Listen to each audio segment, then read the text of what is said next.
La llave no entró. Ni siquiera giró un milímetro. Me quedé mirando la cerradura como un idiota, con la mochila de mi hija en la mano y el peluche que ella siempre dejaba en mi coche colgando de mis dedos. Pensé que tal vez estaba cansado, que había metido mal la llave, pero no. La volví a intentar. Nada. Y entonces escuché voces dentro del departamento. La voz de un hombre. Después la risa nerviosa de mi hermana. Sentí un vacío horrible en el estómago. Saqué el teléfono y llamé a mi hermana otra vez. Apagado. Directamente apagado. Ya llevaba 2 horas intentando localizarla porque debía recoger a mi hija después del fin de semana con ella. Nunca apagaba el celular cuando estaba con la niña. Nunca. Ahí fue cuando la vecina del 4B abrió su puerta apenas unos centímetros. La señora Carmen siempre había sido entrometida, pero esa noche parecía asustada de verdad. Me miró, vio mi cara, y se puso blanca. Literalmente blanca. Yo le pregunté si todo estaba bien y ella dudó unos segundos antes de responder. Me dijo que pensaba que yo ya sabía. Todavía recuerdo cómo me empezó a temblar el pecho cuando escuché eso. Le pregunté qué cosa debía saber. Ella tragó saliva y me dijo que llevaba semanas viendo entrar a ese hombre al departamento cuando yo no estaba. Me dijo que mi hermana le decía a todos que yo me había mudado. Sentí como si alguien me hubiera tirado agua helada encima. Le dije que eso era imposible, que ese era mi departamento, que mi hija estaba ahí dentro. Entonces la señora Carmen me agarró del brazo y casi susurrando me dijo algo que todavía me da escalofrío recordar. Me dijo que la noche anterior escuchó a mi hija llorando y pidiendo verme. Ahí dejé de pensar racionalmente. Empecé a golpear la puerta con tanta fuerza que me lastimé la mano. Grité el nombre de mi hermana. Grité el nombre de mi hija. Dentro todo quedó en silencio por unos segundos, y después escuché pasos rápidos. Finalmente alguien abrió. Y cuando vi quién estaba parado dentro de mi departamento, sentí que el mundo entero se me vino abajo. Era Marcos. Mi excuñado. El hombre al que no veía desde hacía casi 3 años. El mismo tipo que una vez me juró borracho que yo no merecía a mi hija porque un hombre solo nunca puede criar bien a una niña. Cuando lo vi dentro de mi casa, usando mi camiseta vieja, sentí una rabia tan fuerte que por un segundo pensé en romperle la cara ahí mismo.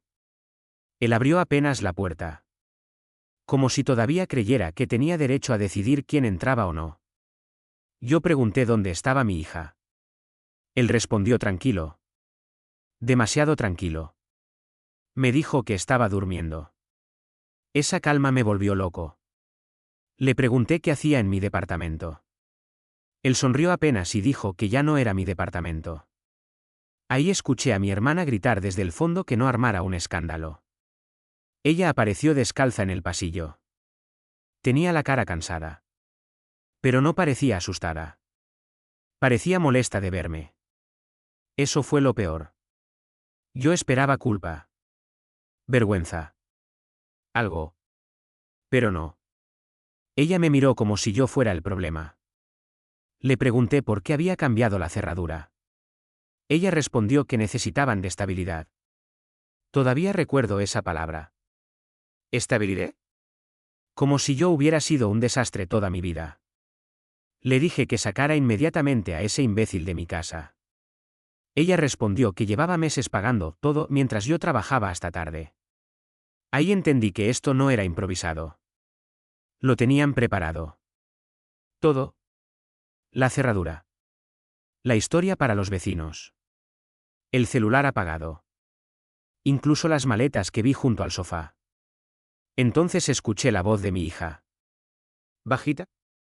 Medio dormida. Ella preguntó si yo había llegado. Apenas escuché eso intenté entrar, pero Marcos me empujó con el brazo. Me dijo que no la alterara. No sé explicar lo que pasó en mi cabeza en ese momento. Creo que dejé de escuchar por unos segundos. Solo veía rojo.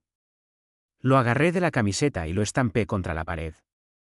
Mi hermana empezó a gritar que estaba loco. Que la estaba asustando. Que iba a llamar a la policía. Y justo ahí apareció mi hija en el pasillo.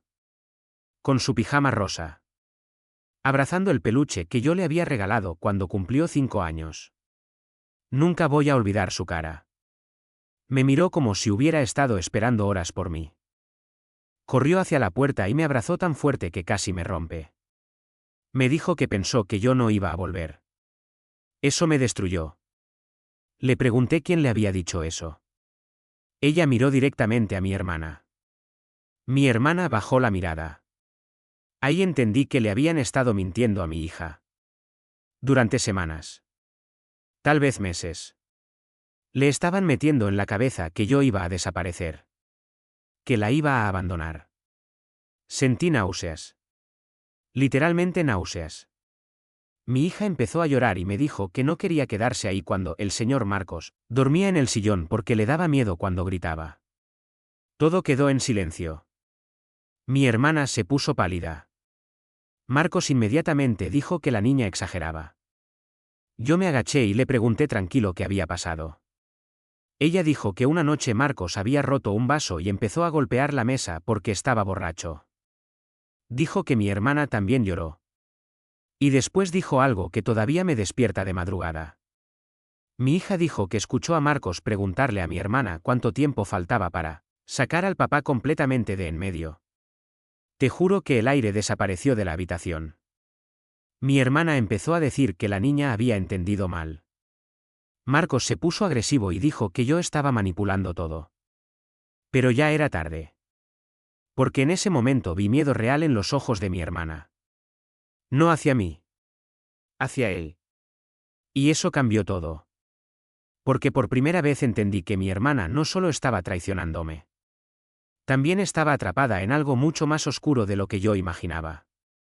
Entonces sonó mi teléfono. Era un número desconocido. Contesté sin dejar de mirar a Marcos.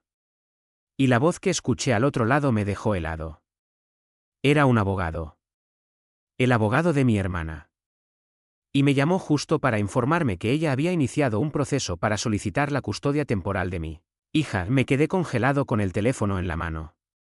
El abogado hablaba tranquilo. Como si estuviera avisándome una cita médica. Me dijo que debido a preocupaciones sobre el bienestar emocional y financiero de la menor, mi hermana había presentado documentos para convertirse en tutora temporal. Yo ni siquiera podía procesar las palabras. Miré a mi hermana. Ella estaba llorando. Pero no eran lágrimas de culpa. Eran lágrimas de alguien que ya había cruzado una línea demasiado grande para volver atrás. Le pregunté desde cuándo planeaban esto. Ella dijo que no era lo que parecía. Marcos inmediatamente habló encima de ella y dijo que yo llevaba meses descuidando a mi hija. Que trabajaba demasiado. Que casi nunca estaba en casa. Ahí entendí el juego completo. Querían pintarme como un padre ausente. Querían hacerme quedar como inestable. Y lo peor era que algunas partes sonaban reales. Si trabajaba demasiado. Si había noches donde llegaba agotado. Pero todo lo hacía por ella. Todo. Desde que mi ex esposa murió yo me rompí la espalda trabajando para que a mi hija nunca le faltara nada. Y mi hermana sabía perfectamente lo difícil que había sido. Porque ella estuvo ahí cuando enterré a mi mujer. Ella estuvo ahí cuando mi hija tenía pesadillas y se despertaba gritando por su mamá. Ella estuvo ahí cuando yo aprendí a peinarle el cabello viendo tutoriales en YouTube a las 3 de la mañana porque quería que fuera feliz en la escuela. Y aún así me estaba haciendo esto. Mi hija seguía abrazada a mi cintura. Temblando. Yo le pregunté si había empacado sus cosas. Ella dijo que sí. Que ya tenía lista su mochila porque la tía dijo que quizá me iba a quedar aquí para siempre. Sentí un dolor horrible en el pecho. Uno físico. Como si me aplastaran. Entonces el abogado todavía seguía hablando por teléfono. Me dijo que recomendaba mantener la calma y cooperar hasta la audiencia. Yo colgué sin responder. Marcos sonrió apenas. Como si creyera que había ganado. Entonces hice algo que cambió todo. Saqué mi celular y empecé a grabar. Directamente en sus caras. Mi hermana preguntó qué hacía. Yo respondí que si iban a destruirme como padre, entonces quería dejar registrado todo. Marcos inmediatamente intentó quitarme el teléfono. Ahí mi hija empezó a llorar otra vez y gritó que no me tocaran. Y en medio de ese caos pasó algo rarísimo. La señora Carmen seguía parada en el pasillo mirando todo. Y de repente dijo algo desde afuera. Dijo que si esto llegaba a juicio ella iba a testificar. Todos se quedaron callados. La señora Carmen entró lentamente y señaló a Marcos. Dijo que llevaba semanas escuchándolo gritarle a mi hermana de madrugada. Dijo que incluso una noche escuchó golpes. Mi hermana empezó a decir que no era verdad. Pero Carmen no se detuvo. Dijo que también escuchó a Marcos hablar por teléfono sobre vender mi departamento. Ahí mi sangre se congeló otra vez. Le pregunté qué acababa de decir. Marcos respondió demasiado rápido. Dijo que la vieja estaba loca. Pero ya lo había visto en su cara. ¿El miedo? El error. Entonces miré alrededor del departamento y empecé a notar cosas raras. Faltaban cuadros. Faltaba la televisión grande del salón. Faltaban incluso algunos documentos de mi escritorio. Corrí hacia mi habitación. Los cajones estaban abiertos. Mi caja fuerte pequeña había desaparecido. Ahí guardaba efectivo, documentos y las joyas de mi esposa fallecida. Sentí que me faltaba el aire. Empecé a revisar todo desesperado. Mi hermana me siguió diciendo que se calmara. Pero entonces abrí el armario y vi algo que me destruyó por completo. El vestido favorito de mi esposa estaba tirado en bolsas negras de basura. Como si fuera basura real. Como si toda nuestra vida no valiera nada. Creo que hay algo dentro de mí murió. Salí del cuarto y le pregunté a mi hermana cómo había podido hacer eso. Ella empezó a llorar fuerte y dijo que Marcos le había dicho que era hora de dejar atrás el pasado. Yo miré a Marcos. Él ni siquiera parecía arrepentido. Solo cruzó los brazos y dijo que yo estaba obsesionado con una mujer muerta. Mi hija escuchó eso. Y le gritó que no hablara así de su mamá. Esa escena fue horrible. Mi hija llorando. Mi hermana temblando. Marcos furioso. Y yo intentando no perder completamente la cabeza. Entonces sonó otro teléfono. Pero esta vez era el de Marcos. Él miró la pantalla y cambió completamente la expresión. Se alejó unos pasos para contestar. ¿Habló bajito? Demasiado bajito. Pero alcancé a escuchar una frase. Solo una. Él dijo que el imbécil ya descubrió lo del seguro. Sentí un escalofrío tan fuerte que me recorrió toda la espalda. Porque yo no había mencionado ningún seguro. Nadie sabía del seguro de vida de mi esposa. Nadie excepto mi hermana. Y el dinero todavía seguía bloqueado en una cuenta hasta que mi hija cumpliera cierta edad. Ahí entendí que nunca se trató solo de la custodia. Nunca se trató de ayudar a mi hija. Ellos estaban planeando algo muchísimo peor, o me quedé mirando a Marcos mientras terminaba la llamada. Él volvió hacia nosotros intentando actuar normal. Pero ya era tarde. Algo en su cara había cambiado. Ya no parecía seguro. Parecía nervioso. Y cuando un tipo como él se pone nervioso, es porque sabe que cometió un error enorme. Yo le pregunté directamente qué sabía del seguro. Él respondió rápido. Demasiado rápido. Dijo que no sabía de qué hablaba. Pero mi hermana no reaccionó igual. Ella se quedó completamente quieta. Como si alguien le hubiera desconectado el cuerpo. Ahí entendí algo peor todavía. Ella no sabía que yo había escuchado eso. Y eso significaba que Marcos le ocultaba cosas incluso a ella. Mi hija seguía abrazada a mí. Yo le dije bajito que fuera a su cuarto y trajera su mochila. Mi hermana intentó detenerla diciendo que la niña debía quedarse ahí hasta resolver todo legalmente. Pero mi hija ni siquiera la miró. Salió corriendo al cuarto.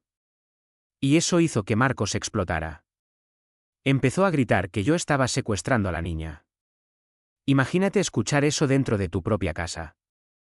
Secuestrando a mi propia hija. La señora Carmen inmediatamente respondió que estaba grabando todo desde hacía rato.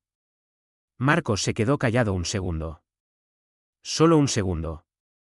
Pero fue suficiente para que yo viera el miedo real en sus ojos. Entonces sonó el timbre. Todos nos sobresaltamos. Mi hermana parecía aterrorizada. Marcos miró por la mirilla y maldijo bajito. Eran 2 policías. Alguien había llamado. Todavía no sé si fue un vecino o si Marcos mismo pensó usar a la policía para sacarme. Pero cuando abrieron la puerta, todo empezó a irse todavía más al infierno. Los policías preguntaron qué estaba pasando. Marcos inmediatamente habló primero. Dijo que yo estaba agresivo. Que había irrumpido violentamente. Que la niña estaba asustada. Yo no podía creerlo. Pero entonces pasó algo que jamás voy a olvidar. Mi hija salió del cuarto con su mochila y directamente se escondió detrás de mí. Uno de los policías se agachó y le preguntó si estaba bien. Ella respondió llorando que quería irse con su papá. El departamento entero quedó en silencio otra vez. El policía miró a Marcos. Después miró las marcas rojas en la pared donde yo lo había empujado antes. Después miró las bolsas negras con las cosas de mi esposa tiradas afuera del cuarto. Todo se veía mal. Muy mal. Yo expliqué que era mi departamento. Que había llegado y la cerradura estaba cambiada. Que mi hermana tenía a mi hija sin avisarme. El otro policía preguntó quién era Marcos. Él respondió que era pareja de apoyo familiar. Todavía me acuerdo de esa frase ridícula. Parecía inventada 5 segundos antes. Entonces el policía pidió documentos. Y ahí empezó el verdadero desastre. Porque Marcos no tenía identificación encima. Dijo que la había dejado en el coche.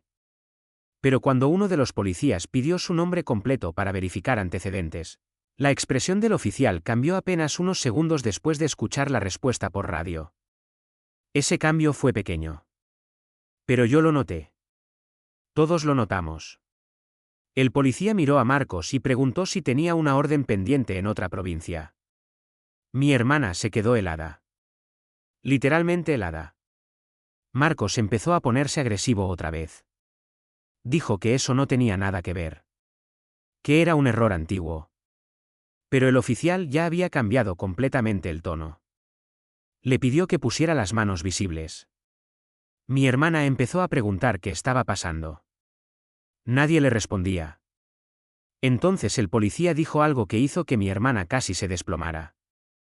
Dijo que Marcos había sido denunciado 2 años antes por fraude financiero y violencia doméstica contra una expareja. Mi hermana miró a Marcos como si estuviera viendo a un desconocido. Él empezó a decir que era mentira. Que la ex estaba loca. Que todo fue manipulado. Pero los policías ya no le creían. Y honestamente, yo tampoco podía pensar en otra cosa más que en mi hija viviendo cerca de ese hombre. Mi hija escuchó todo. Se pegó todavía más fuerte a mí. Entonces uno de los policías pidió hablar conmigo aparte.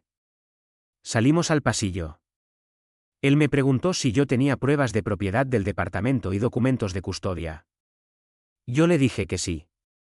Que todo estaba guardado digitalmente porque después de la muerte de mi esposa me volví paranoico con perder documentos. Gracias a Dios hice eso. Porque cuando revisé mi correo desde el celular, encontré algo que me dejó sin respiración. Había intentos de acceso a mis cuentas bancarias desde hacía semanas. Intentos desde el mismo computador del departamento. Y no solo eso. También encontré correos eliminados de la aseguradora. Correos sobre el fondo de vida de mi esposa. Alguien había intentado acelerar trámites usando documentos falsificados. Sentí que me mareaba.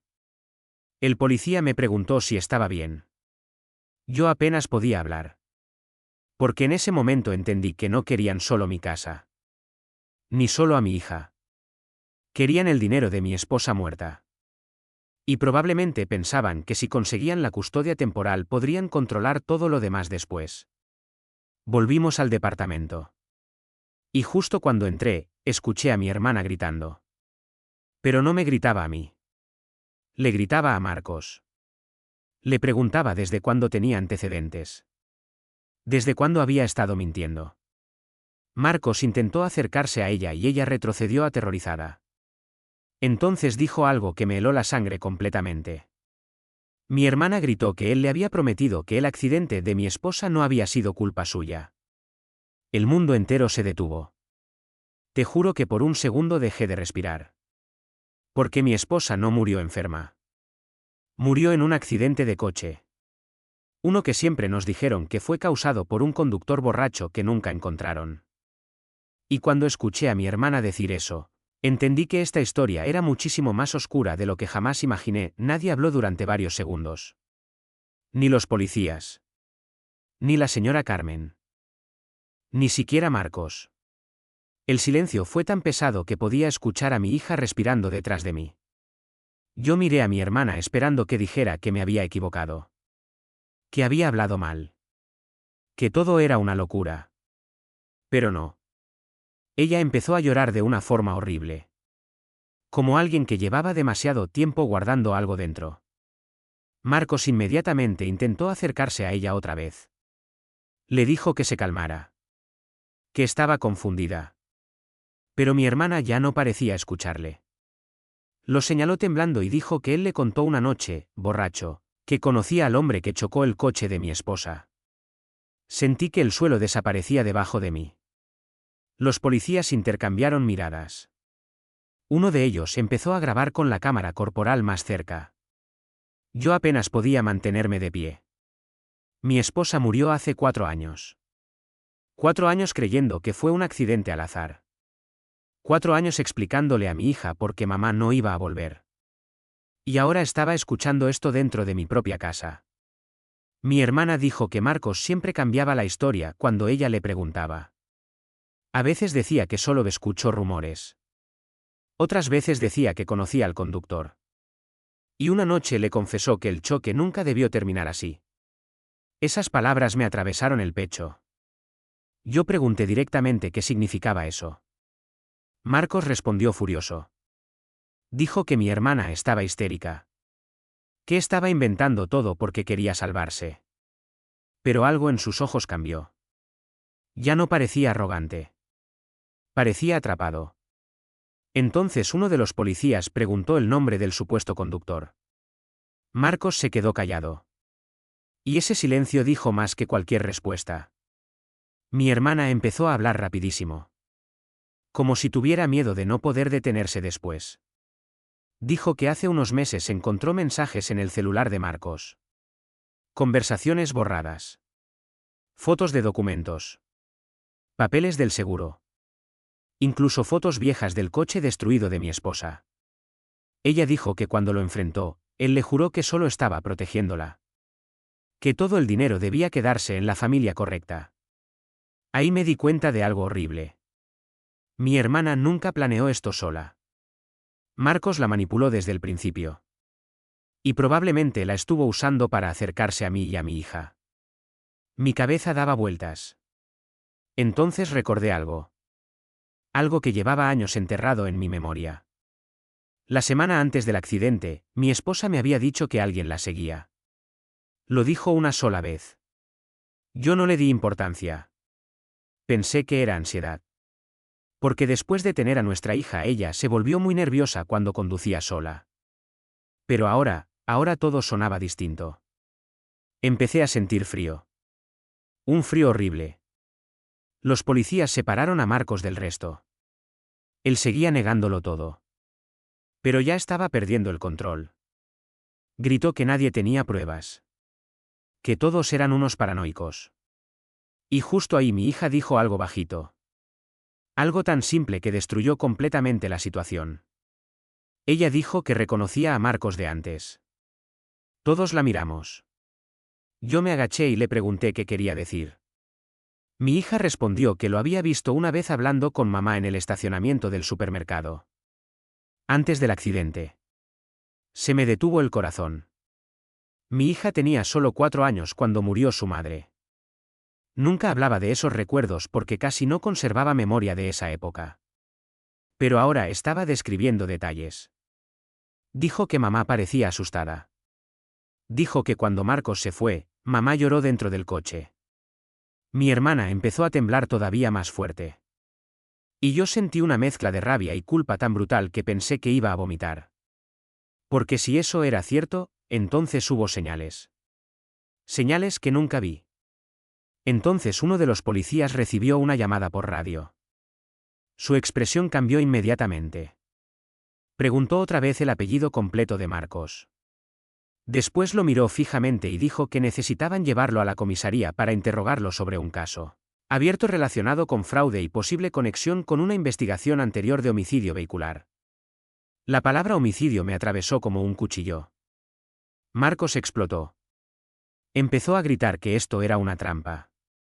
Intentó empujar al policía y ahí lo redujeron contra el suelo. Mi hija empezó a llorar aterrorizada. Yo la abracé fuerte y le tapé los ojos mientras escuchaba a Marcos insultar a todos. Pero en medio de los gritos alcanzó a decir algo que jamás voy a olvidar. Él gritó que mi esposa arruinó todo cuando quiso ir a la policía. Ahí el departamento entero quedó congelado otra vez. Porque esa frase confirmaba algo horrible. Mi esposa sabía algo antes de morir. Y probablemente intentó denunciarlo. Los policías se llevaron a Marcos esposado. Mi hermana se derrumbó literalmente en el suelo apenas él salió por la puerta.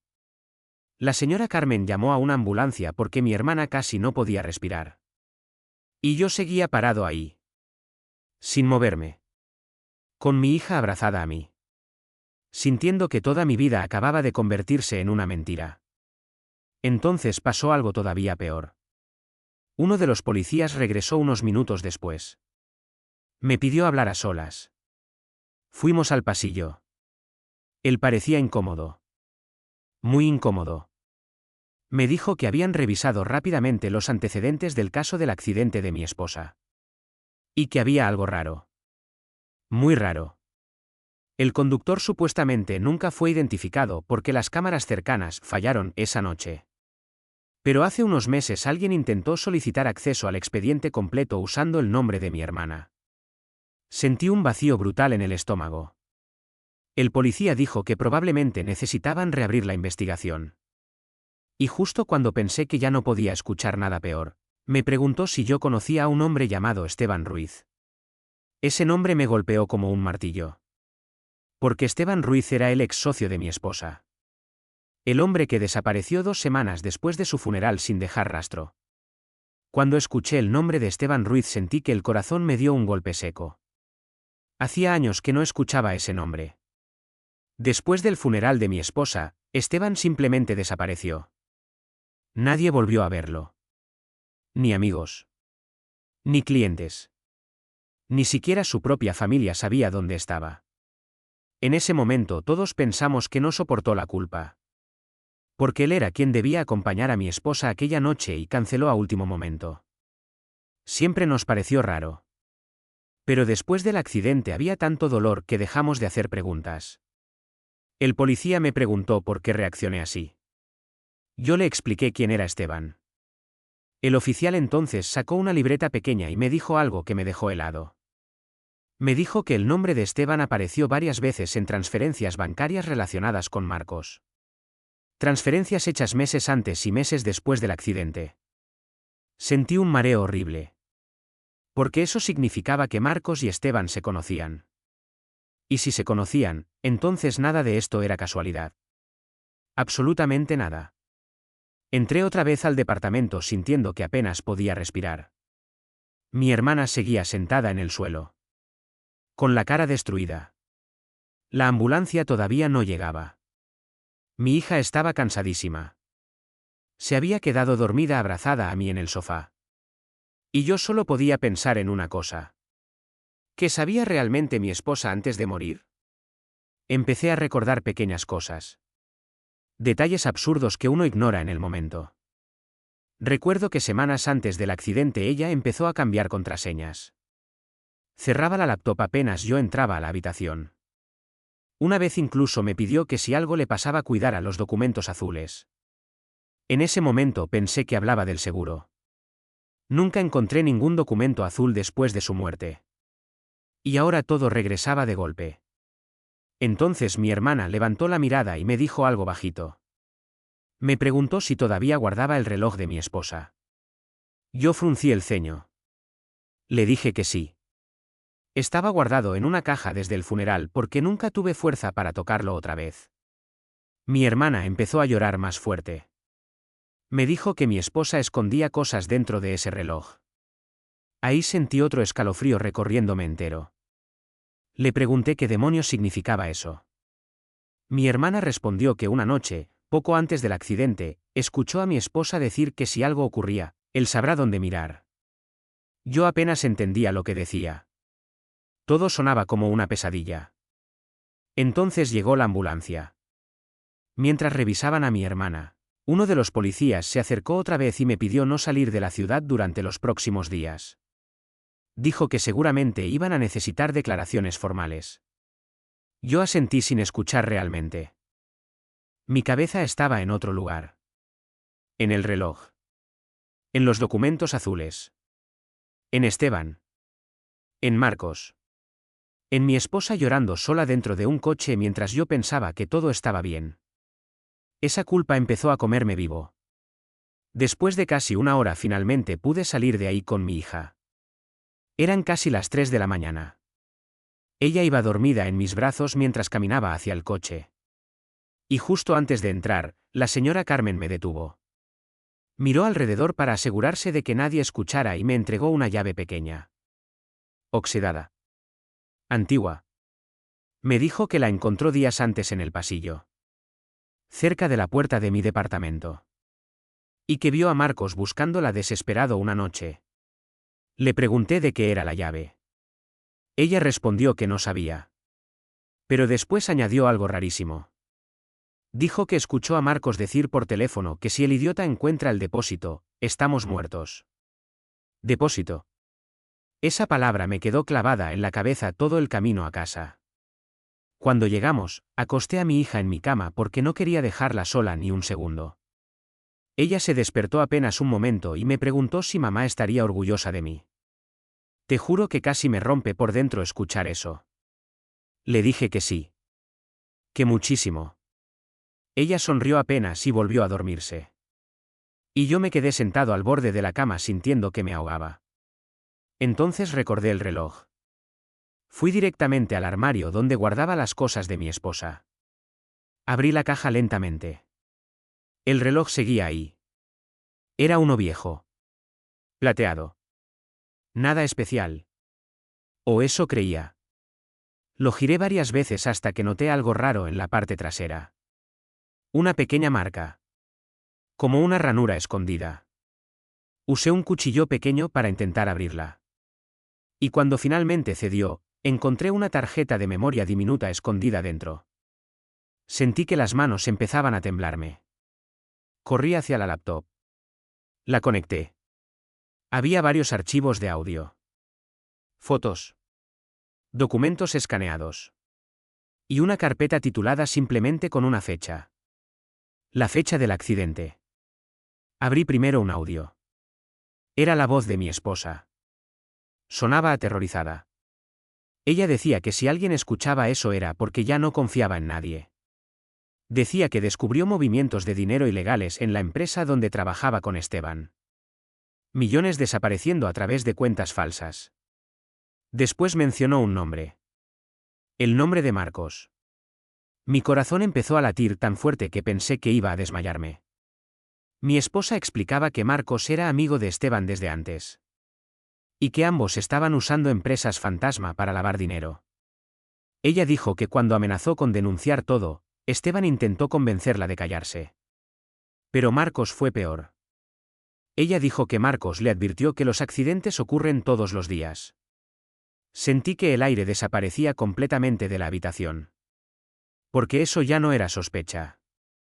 Era una confesión enterrada durante años. Seguí abriendo archivos desesperadamente. Había fotografías de documentos bancarios. Nombres. Cuentas. Transferencias. Y entonces encontré un vídeo corto grabado desde el coche de mi esposa la noche del accidente. La cámara apuntaba hacia la ventana. Se veía oscuro. Llovía. Y de repente apareció un coche negro siguiéndola detrás. Mi esposa hablaba llorando. Decía que iba camino a la policía. Y justo antes de que el vídeo terminara, se escuchó claramente la voz de un hombre por teléfono dentro del altavoz del coche. Ese hombre dijo algo que me dejó completamente destruido. Dijo que si ella abre la boca, También tendremos que ocuparnos del marido y de la niña. Y yo reconocí esa voz. Perfectamente. Era Esteban Ruiz. Me quedé mirando la pantalla sin moverme. Creo que pasaron varios minutos hasta que mi cerebro aceptó lo que acababa de escuchar. Era la voz de Esteban. No tenía dudas. Habíamos trabajado juntos años. Escuché esa voz cientos de veces en cenas, reuniones, cumpleaños.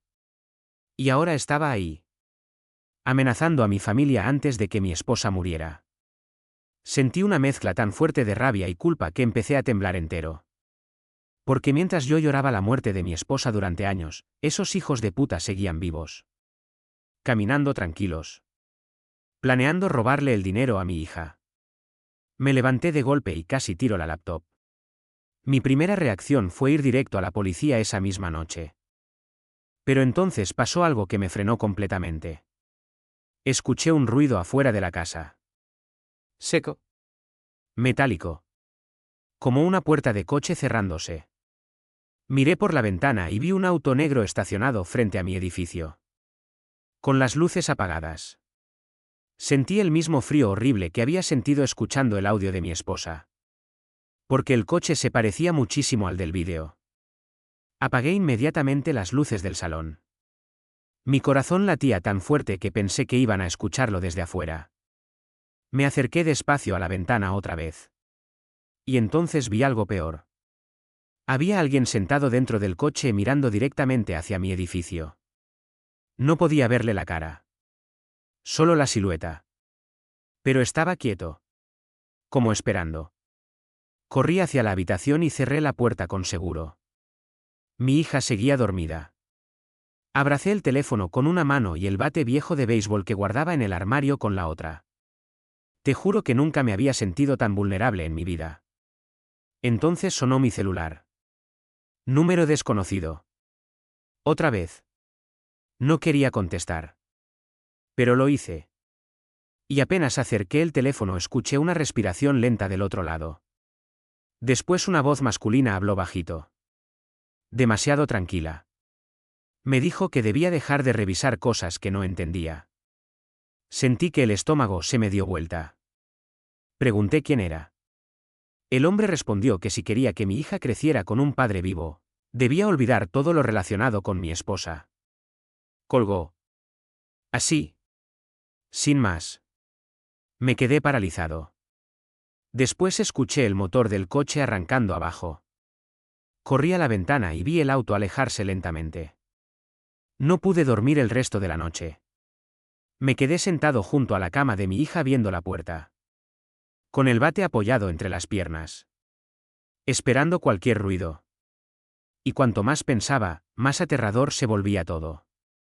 Porque si alguien sabía que yo había encontrado esos archivos, entonces alguien me estaba vigilando. A la mañana siguiente fui directamente a la policía con la tarjeta de memoria. Apenas mostré el vídeo, todo cambió. Los oficiales dejaron de tratarme como un simple padre en un problema familiar.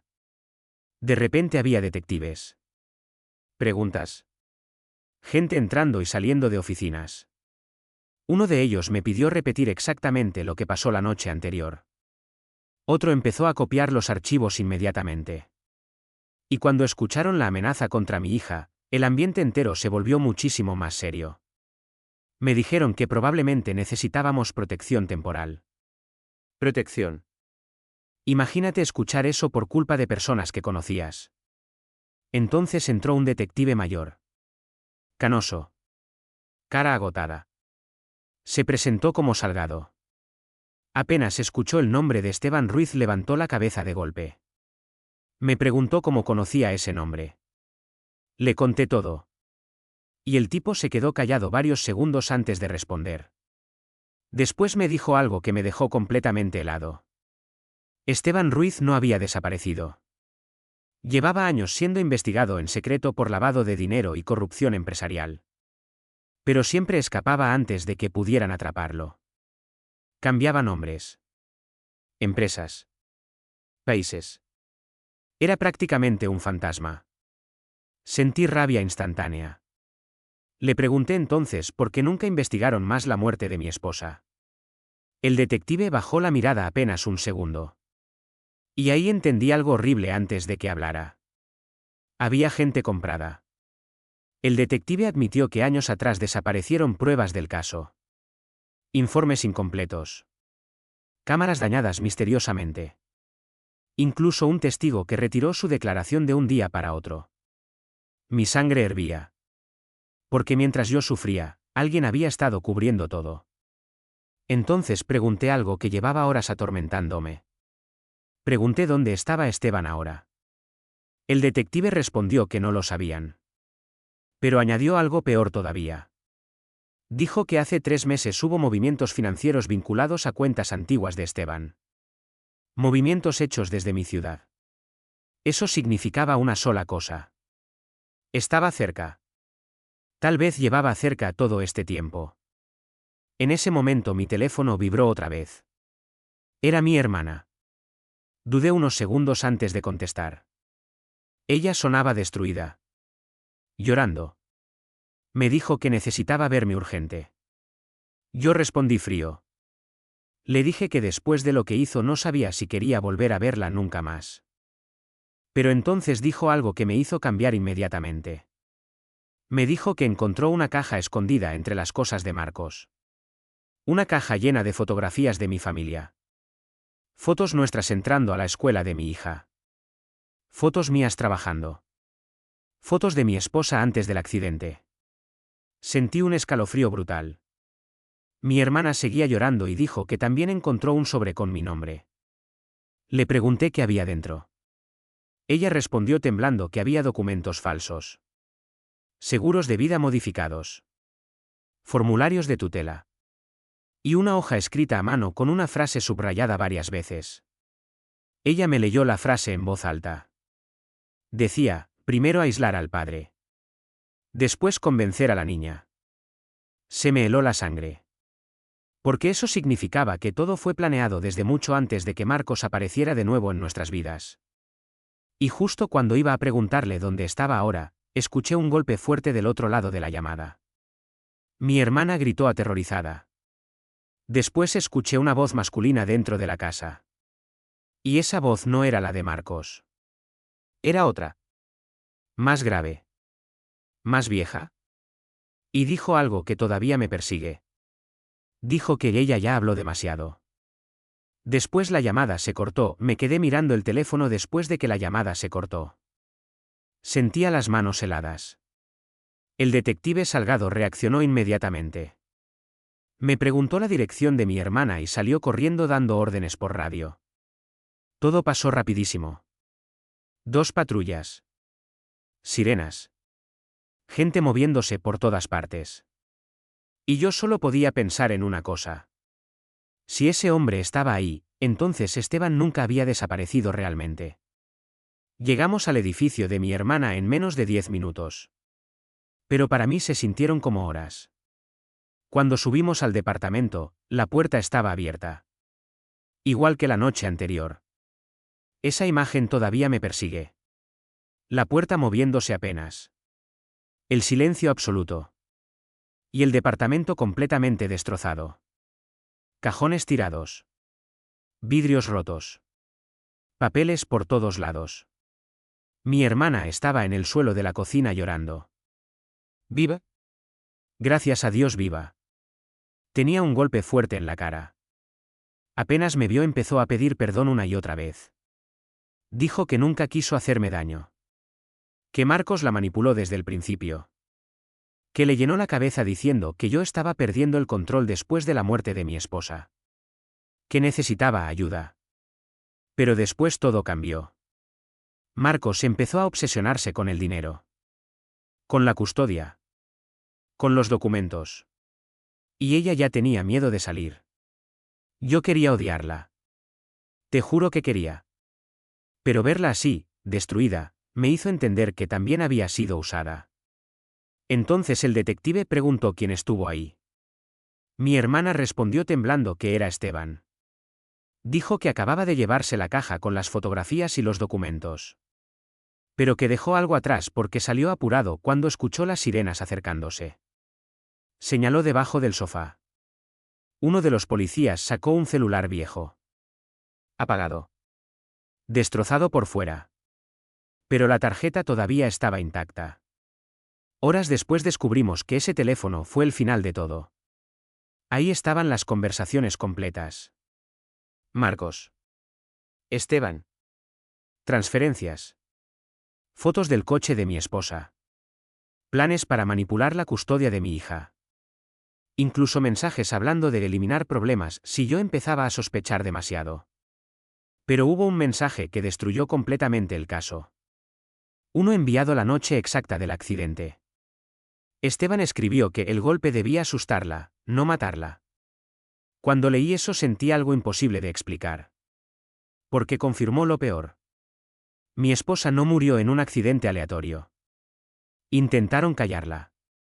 Y se les fue de las manos. Después de eso todo cayó rápido. Marcos terminó aceptando un acuerdo para reducir condena y entregó ubicaciones, cuentas y nombres. Esteban intentó escapar del país 2 días después. Pero lo atraparon en la frontera usando documentos falsos. Nunca voy a olvidar el momento en que vi su foto esposado en las noticias. Mi hija estaba desayunando conmigo cuando apareció la imagen en televisión. Ella me preguntó si el hombre malo ya no iba a volver nunca más. Y por primera vez en años pude responder honestamente que no. El juicio duró meses. Horribles meses. Tuve que escuchar detalles del accidente de mi esposa. Ver fotografías. Escuchar grabaciones. Pero también descubrí algo que me rompió por dentro y me salvó al mismo tiempo. Mi esposa dejó esos archivos porque confiaba en que algún día yo encontraría la verdad. Nunca dejó de luchar por nosotros. Nunca. Mi hermana testificó contra Marcos y Esteban. Lloró durante casi toda su declaración. Después desapareció un tiempo para recibir tratamiento psicológico. No hablamos durante meses. Necesité tiempo. Mucho tiempo. Pero un día apareció en la puerta de mi casa con el mismo peluche que mi hija había perdido durante todo aquel caos. Y simplemente me dijo que entendía si nunca podía perdonarla. Mi hija fue quien corrió a abrazarla primero. Los niños a veces tienen corazones más grandes que nosotros. Hoy han pasado casi 2 años desde todo eso. Mi hija duerme tranquila otra vez. Ya no tiene miedo cuando escucha coches afuera por la noche. Yo cambié de trabajo. Paso más tiempo con ella. Y hay algo que hago todos los domingos. Vamos juntas al cementerio. Le llevamos flores a mi esposa. Y siempre le contamos todo lo que pasó esa semana. Como si todavía estuviera escuchándonos. Porque honestamente, creo que sí lo hace. Pero hay una última cosa que nunca le conté a nadie. Ni a la policía. Ni al detective. Ni siquiera a mi hermana. El día que arrestaron a Esteban, revisé una última vez los archivos escondidos de mi esposa. Había un vídeo más. Uno que nunca entregué. En ese vídeo ella miraba directamente a la cámara llorando. Y decía algo que todavía me despierta algunas noches. Decía que si ella no sobrevivía, era porque descubrió algo muchísimo más grande que solo dinero. Dijo que había políticos involucrados. Policías. Empresarios. Y luego dijo una frase que jamás voy a olvidar. Ella dijo, si estás viendo esto, significa que todavía siguen libres. Después el vídeo termina. Y hasta el día de hoy, cada vez que veo un coche negro estacionarse demasiado tiempo frente a mi casa, todavía siento el mismo miedo que aquella noche en la puerta de mi departamento.